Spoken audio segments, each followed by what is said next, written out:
Hello student. मैं आशा single अपने YouTube channel study zone में आपका स्वागत करती हूँ।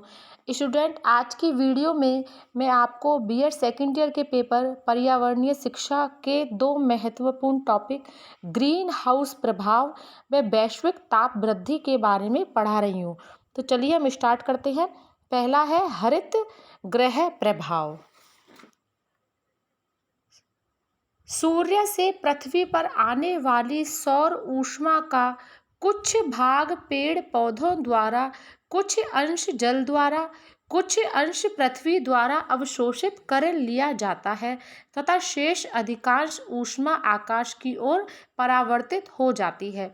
पृथ्वी से थोड़ा ऊपर कार्बन डाइऑक्साइड, मीथेन तथा क्लोरोफ्लोरोकार्बन की एक मोटी परत बन चुकी है जो पृथ्वी द्वारा परावर्तित ऊष्मा का मार्ग अवरुद्ध कर उसे स्वयं में शोषित कर लेती है और पृथ्वी पर पुनः परावर्तित कर देती है। इस प्रकार सौर ऊर्जा अपने प्राकृतिक चक्र को पूरा करने के स्थान पर प्रदूषण द्वारा उत्पन्न वायुमंडलीय गैसों के जाल में फंसकर वातावरण का तापक्रम उसी तरह बढ़ा देती है जैसे पौधघर में सौर ऊष्मा अवरोधी दीवारों से बाहर न निकलने के कारण अंदर ही बंधक बना ली जाती है। वायुमंडल के बढ़ते ताप प्रभाव की तुलना इसी कारण हरित गृह से की गई है, क्योंकि पृथ्वी से परावर्तित सौर ऊर्जा के लिए प्रदूषणकारी वायुमंडलीय गैसें ऊष्मारोधी दीवार की भूमिका निभाती है और पृथ्वी एक घुटन भरे गर्म गैस युक्त कमरे के समान हो जाती है। अब हम आगे देखते हैं हरित गृह के भयंकर परिणाम। हरित गृह गैस इस कारण भी घातक मानी जाती है क्योंकि इनकी उत्तरोत्तर वृद्धि से ऊंचे पर्वतीय शिखरों की बर्फ के भारी मात्रा में पिघलने से समुद्र के जल स्तर में वृद्धि होगी, जिससे पृथ्वी का समुद्र तटीय भूभाग जल प्लावित हो जाएगा। इस जल स्तर वृद्धि से कई देश पूरी तरह जलमग्न हो जाएंगे। इसके अतिरिक्त अति जल वृष्टि तथा अम्ल वर्षा जैसी समस्याओं से भी जूझना पड़ेगा। ओजोन की परत, जो एक छतरी की तरह से पृथ्वी पर ऊष्मा के अतिरिक्त अन्य सौर विकिरणों को शोषित कर उनसे रक्षा करती है, छिद्रित हो जाने के कारण तीव्रता वाली पराबैंगनी किरणों को अंतरिक्ष से पृथ्वी पर आने से रोक नहीं पाएगी, जिससे सौर जलन, त्वचा का कैंसर व सोराइसिस जैसे रोगों से लाखों लोग प्रभावित होंगे। अब हम आगे देखते हैं सुरक्षा के उपाय। इसमें पहला है, यदि जीवाश्म ईंधन के दहन पर पूर्णतया रोक लगा दी जाए तो मुख्य हरित गृह गैस कार्बन डाइऑक्साइड का स्तर कम किया जा सकता है। जीवाश्म ईंधन के स्थान पर ऊर्जा के वैकल्पिक स्रोतों को बढ़ावा देना चाहिए।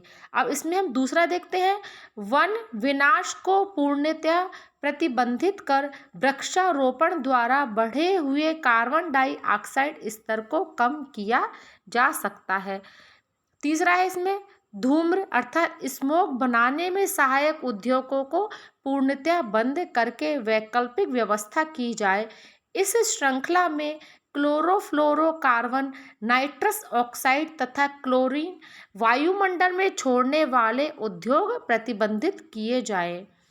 फिर अगला है, ओजोन का क्षरण रोका जाए। आगे अगला है, प्रकृति से सामंजस्य स्थापित करने वाले उद्योगों को प्रोत्साहित किया जाए। अगला है, ऊर्जा के गैर परंपरागत साधनों जैसे सौर ऊर्जा, हाइड्रोजन, जल विद्युत व पवन ऊर्जा आदि के साधनों को विकसित किया जाए। अगला है, पृथ्वी के धरातल को हरा भरा किया जाए। तो ये हो गया हमारा पहला महत्वपूर्ण टॉपिक। अब दूसरा महत्वपूर्ण टॉपिक है वैश्विक ताप वृद्धि यानी ग्लोबल वार्मिंग। मानवीय कारणों के कारण गत 150 वर्षों में अधिक ऊर्जा के साधनों का प्रयोग हुआ है, जिसके परिणाम स्वरूप वायुमंडलीय तापमान में भी वृद्धि हुई है। इसका जलवायु पर भी बहुत अधिक प्रभाव होगा। साथ ही अन्य प्रकार के कई और पर्यावरणीय परिवर्तन होंगे। वायुमंडल में हुए इन परिवर्तनों के परिणाम स्वरूप विश्व भर में जल वृष्टि के वितरण और क्षेत्रीय स्वरूप में आशातीत परिवर्तन होंगे। कई तरह के क्षेत्रों में शुष्कता और शुष्क क्षेत्रों में जल वृष्टि की मात्रा में वृद्धि के कारण वायुमंडलीय और मिट्टी में नमी बढ़ जाएगी। नदियाँ जो मौसमी हैं वर्षावाही हो जाएंगी। विश्व के वर्तमान समुद्र तल में भी वृद्धि हो जाएगी, जो तटीय नगरों, तटीय मैदानों तथा कम ऊंचाई के द्वीपों समूहों के लिए गंभीर खतरे पैदा कर देगी। विश्व जल चक्र में परिवर्तन होंगे, जिससे वानस्पतिक प्रकृति एवं विस्तार पर भी प्रभाव होगा। स्वभावतः मानवीय क्रियाकलाप भी अप्रभावित न रह पाएंगे। जल वृष्टि, वाष्पीकरण प्रणालियों में परिवर्तन, सूखे का प्रभाव व प्रकोप, वृष्टि अनिश्चितता, मृदा अपरदन और जलीय वितरण में भी अप्रत्याशित बदलाव होने की आशंका बनी रहेगी।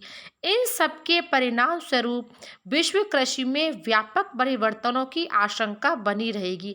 यही नहीं, इन प्राकृतिक परिवर्तनों से कृषि उत्पादकता में भी अवश्यभावी परिवर्तन होंगे। आज के लिए इतना ही। अगला महत्वपूर्ण टॉपिक हम अगली क्लास में पढ़ेंगे। अगर आपको मेरा वीडियो अच्छा लगा तो मेरे वीडियो को लाइक कीजिए, शेयर कीजिए और मेरे चैनल को सब्सक्राइब कीजिए।